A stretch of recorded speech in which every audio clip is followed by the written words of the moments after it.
بسم اللہ الرحمن الرحیم۔ حضرت حمزہ رضی اللہ عنہ کی شہادت۔ قریش نے جب دیکھا کہ اللہ کے رسول لوگوں کو اللہ کی طرف بلانے سے نہیں رک رہے ہیں تو پھر انہوں نے غریب مسلمانوں پر اپنا غصہ اتارنا شروع کر دیا۔ جب ٹھیک دوپہر ہو جاتی تو یہ کافر غریب مسلمانوں کو پکڑتے اور تیز دھوپ میں ریتیلی زمین پر ان کو لٹا دیتے اور ان کے سینے پر کوئی بھاری پتھر رکھ دیتے تاکہ وہ کربٹ نہ بدل سکیں۔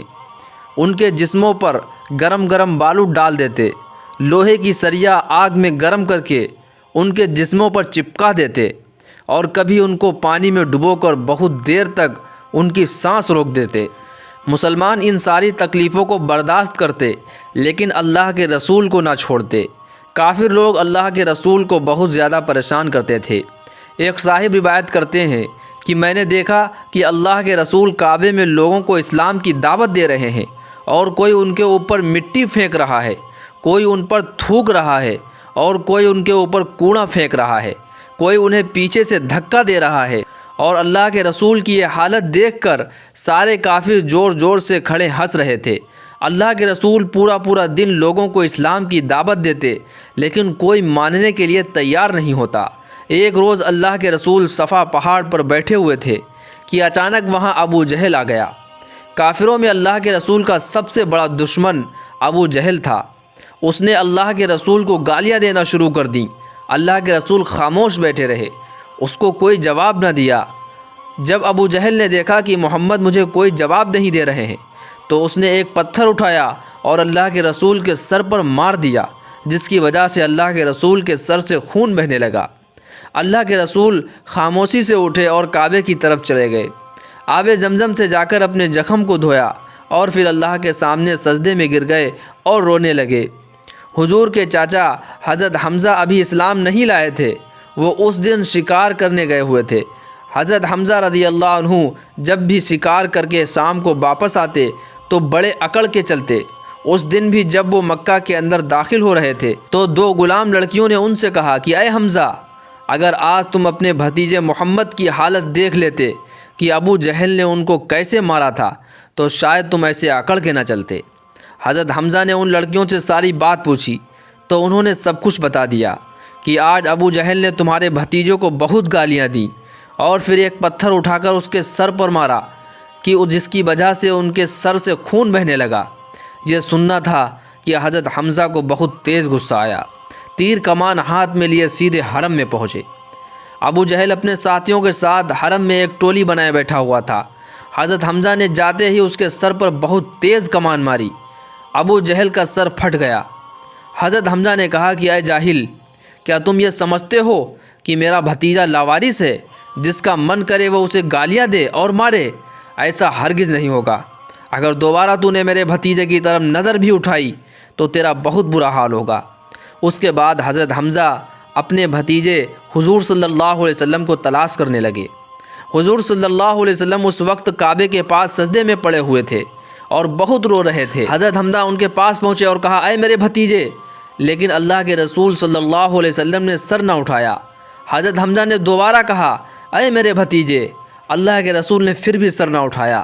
حضرت حمزہ نے تیسری بار کہا اے میرے بھتیجے، اللہ کے رسول نے سر اٹھایا، آنکھوں میں آنسو بھرے ہوئے تھے۔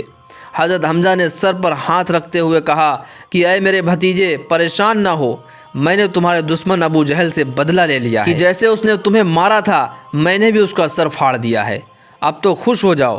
حضور صلی اللہ علیہ وسلم نے بڑی بے نیازی سے فرمایا کہ اے میرے پیارے چچا، مجھے اس بات سے کوئی خوشی نہیں ہوئی۔ حضرت حمزہ نے پوچھا کہ بھتیجے، پھر تجھے کس بات سے خوشی ہوگی؟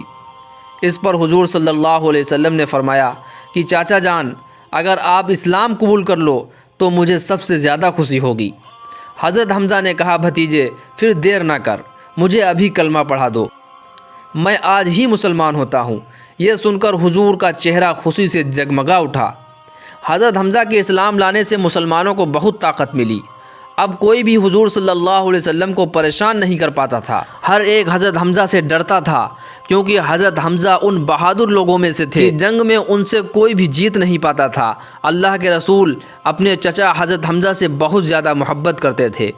ہجرت کے بعد جنگ احد کے موقع پر حضرت حمزہ نے بہت بہادری سے جنگ لڑی۔ کوئی بھی ان کے سامنے آنے کی طاقت نہیں رکھتا تھا۔ وہ اپنے گھوڑے پر سوار تھے، ان کے دونوں ہاتھوں میں تلواریں تھیں۔ انہوں نے اپنا گھوڑا کافروں کے لشکر میں گھسا دیا اور تلواروں سے کافروں کو گاجر مولی کی طرح کاٹ رہے تھے، لیکن اسی وقت ایک غلام جس کا نام وحشی تھا، اس نے یہ تیر میں زہر لگا کر دور ہی سے حضرت حمزہ پر وار کر دیا۔ تیر جا کر سیدھے حضرت حمزہ کے پیٹ میں لگا اور زہر کی اثر کی وجہ سے حضرت حمزہ اسی جگہ گر پڑے اور خون کی الٹی ہونے لگی اور دیکھتے ہی دیکھتے ان کی شہادت ہو گئی۔ اس جنگ میں مسلمانوں کو ہار کا سامنا کرنا پڑا تھا، اس لیے ہندہ نام کی ایک کافر عورت کو اپنی دشمنی نکالنے کا موقع مل گیا اور اس نے حضرت حمزہ کی لاش کو تلوار سے کاٹ ڈالا اور ان کا کلیجہ نکال کر چبانے لگی۔ ان کی ناک کان کاٹ دیے، ان کی آنکھیں باہر نکال لیں اور ان کی لاش کی بہت بری حالت بنا دی۔ جنگ کے بعد اللہ کے رسول نے صحابہ کرام سے پوچھا کہ میرے چچا حمزہ کہاں ہیں؟ مجھے نظر نہیں آ رہے ہیں۔ ایک صحابی نے کہا کہ اے اللہ کے رسول، آپ خود ہی چل کر دیکھ لیجئے، اللہ نے ان کو شہادت عطا فرما دی ہے۔ یہ سن کر اللہ کے رسول کی آنکھوں سے آنسو بہنے لگے اور ان صحابی کے ساتھ اللہ کے رسول چل دیے۔ ایک پیڑ کے پاس جا کر ان صحابی نے ایک لاش کی طرف اشارہ کرتے ہوئے کہا کہ اے اللہ کے رسول، یہ آپ کے چچا حمزہ کی لاش ہے۔